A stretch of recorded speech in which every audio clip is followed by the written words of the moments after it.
Hello friends, welcome to खुशी education. आज के इस क्लास में हम देखेंगे सेकंड क्वेश्चन। इससे पहले हमने फर्स्ट क्वेश्चन जो है पोषण मोस्ट इम्पोर्टेंट, वो हमने इससे पहली वीडियो में डिस्कस कर लिया था फ्रेंड्स। तो चलिए आज का क्वेश्चन स्टार्ट कर लेते हैं, जो है सेकंड मोस्ट इम्पोर्टेंट क्वेश्चन। मानव पाचन तंत्र नामांकित चित्र बनाइए तथा पाचन की क्रिया का वर्णन कीजिए। तो हमें सबसे पहले हेडिंग डालनी होगी पाचन तंत्र यानी कि डाइजेस्टिव सिस्टम, जैसा कि आपको डायग्राम में भी शो हो रहा है। सबसे पहले इसके अंतर्गत क्या आता है, मुखगुहा, आहारनाल तथा पाचन ग्रंथियाँ आती है। पाचन तंत्र क्या होता है, ये मानव का पाचन तंत्र है जिसके अंतर्गत मुखगुहा जैसा कि डायग्राम में दिख रहा है, और आहारनाल, आहारनाल मुखगुहा से लेकर मलद्वार तक या एनएस तक पाई जाती है फ्रेंड्स, तथा पाचन ग्रंथियाँ जो खाने को पचाने में सहायता करती है। आगे देख लेते हैं, जो पाचन तंत्र है आगे दो भागों में बटा हुआ है, एलिमेंट्री कैनाल और डाइजेस्टिव ग्लैंड्स यानी कि आहारनाल जो कि 32 फीट तक है लंबी, और डाइजेस्टिव ग्लैंड यानी कि पाचन ग्रंथियाँ। अब देख लेते हैं सबसे पहले मुखगुहा। मुखगुहा में क्या होगा, ये आपको डायग्राम में भी शो हो रहा है, बक्कल कैविटी जिसे हम इंग्लिश में कहते हैं। यह छिद्र या मुंह जिसके माध्यम से भोजन और हवा प्रवेश करता है, यानी कि एक ऐसा छिद्र है जिसके माध्यम से आंतरिक रूप से हवा और भोजन को ले जाया जाता है अंदर की ओर।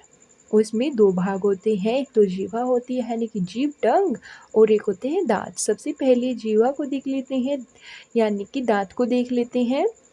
इसमें है, इस पर छोटी छोटी कलिकाएँ पाई जाती हैं, छोटे छोटे टेस्ट बड होते हैं जो पता लगाते हैं खट्टा, मीठा और नमकीन, इन सब का जो स्वाद का, ये छोटी छोटी जीवा पर कलिकाएँ होती है जो पता लगाती है, जिसके स्वाद का अनुभव होता है। और जो दांत होते हैं वो भोजन को चबाने के लिए दोनों जबड़ों पर दांत पाए जाते हैं, जो निम्न 4 प्रकार के होते हैं, जैसा यहाँ पर छोटा सा डायग्राम में शो हो रहा है। यहाँ पर देखिए, इंसीजर, ऊपर के दांत को आगे वाले इंसीजर कहते हैं। ये जो नुकीले दांत होते हैं, जो हाथी का दांत भी होता है वो नुकीला होता है, निकला हुआ होता है, उसको कैनाइन कहते हैं।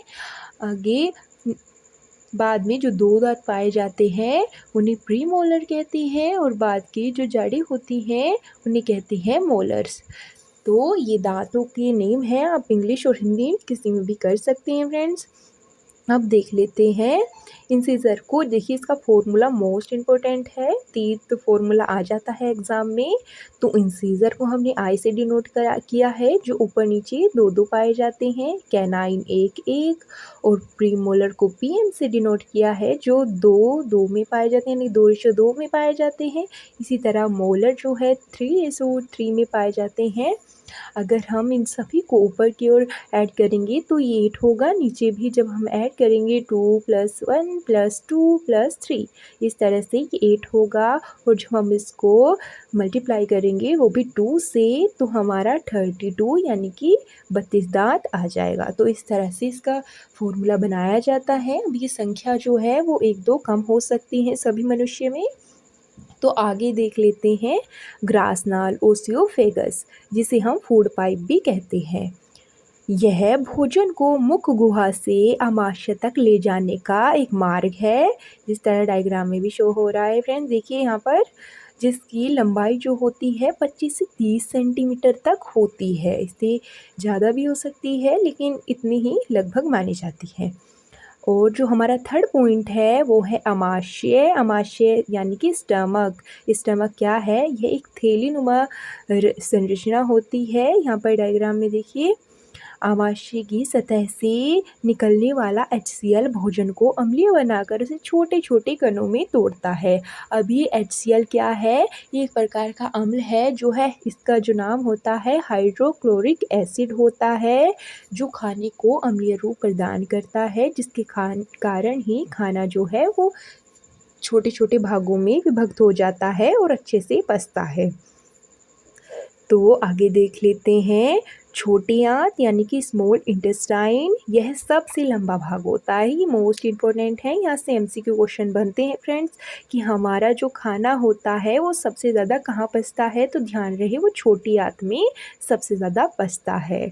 छोटी आंत केवल कहने के लिए ही छोटी है, लेकिन जो इसकी लेंथ है वो बहुत ज़्यादा लंबी है और जो इसकी लंबाई है वो है 6 से 7 मीटर तक लंबी होती है, क्योंकि यहाँ पर जो खाना है सबसे लंबे समय तक रुकता है और इसका जो खाने का जो भी पाचन है, जितना भी अब्जॉर्बेशन है, विटामिन्स, मिनरल्स, प्रोटीन, सभी का जो पाचन है वो छोटी आंत में ही संपन्न होता है।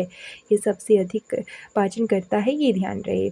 अब देख लेते हैं 5th पॉइंट, बड़ी आंत। ये है 1.5 मीटर लंबी होती है और यह जल तथा लवण का पाचन करती है। केवल ये जल और लवण का पाचन करती है, क्योंकि खाना जो है वो छोटी आंत में ही पच जाता है, तो जो जल और लवण बचते हैं वो केवल बड़ी आंत में बचते हैं। तो अब आप सोच रहे होंगे कि छोटी आंत बड़ी इतनी लंबी कैसे है और बड़ी आंत छोटी कैसे है 1.5 मीटर। तो फ्रेंड्स, इसको बड़ी आंत को हम केवल जो इसकी लंबाई है वो इसकी ब्रेंथ यानी कि चौड़ाई के आधार पर रखी गई है, क्योंकि ये जो है चौड़ी अधिक है, इसलिए इसको हम चौड़ाई के आधार पर बड़ी आंत कहते हैं। और जो छोटी आंत है जो उसकी चौड़ाई है वो कम है, इसलिए उसको हम छोटी आंत कहते हैं। तो ये लंबाई के आधार पर नहीं, चौड़ाई के आधार पर इनको छोटा बड़ा समझा जाता है। तो अब देख लेते हैं लास्ट पॉइंट, मलाशय यानी कि रेक्टम। रेक्टम क्या होता है? जो निचला भाग होता है जिसमें जो वेस्ट मटेरियल होता है वो पहुंचता है, जो जाकर एनएस में खुलता है। जो इसकी लंबाई होती है 12 से 14 सेंटीमीटर लंबी होती है। ये एक नाल के रूप में होती है जो आगे जाके एनएस में खुलती है। अब देख लेते हैं पाचन ग्रंथियाँ। पाचन ग्रंथियाँ मुख में पाई जाती है, लार ग्रंथि, जठर ग्रंथि जो पेट में पाई जाती है, यकृत आपको डायग्राम में ग्रीनिश, ये पत्तीनुमा संरचना जिसे हम पैंक्रियास कहते हैं, और आंतों में आंत ग्रंथि पाई जाती है।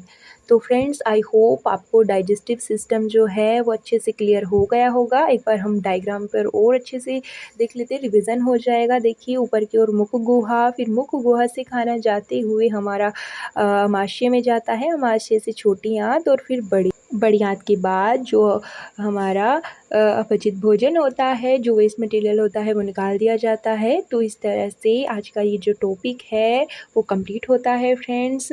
और अगर आप ऐसी ही वीडियोस पाना चाहते हैं तो आप हमारे चैनल से जुड़ सकते हैं। यहाँ पर हम आपको सभी वीडियोस प्रोवाइड कराएंगे क्लास 10 की और आगे भी क्लासेस की, जिसको आपको सीक्वेंस में देखना होगा फ्रेंड्स, जो कि मोस्ट इम्पोर्टेंट होने वाली है। तो आप इन वीडियो से जुड़ने के लिए हमारे चैनल को सब्सक्राइब कर सकते हैं। Thank you for watching.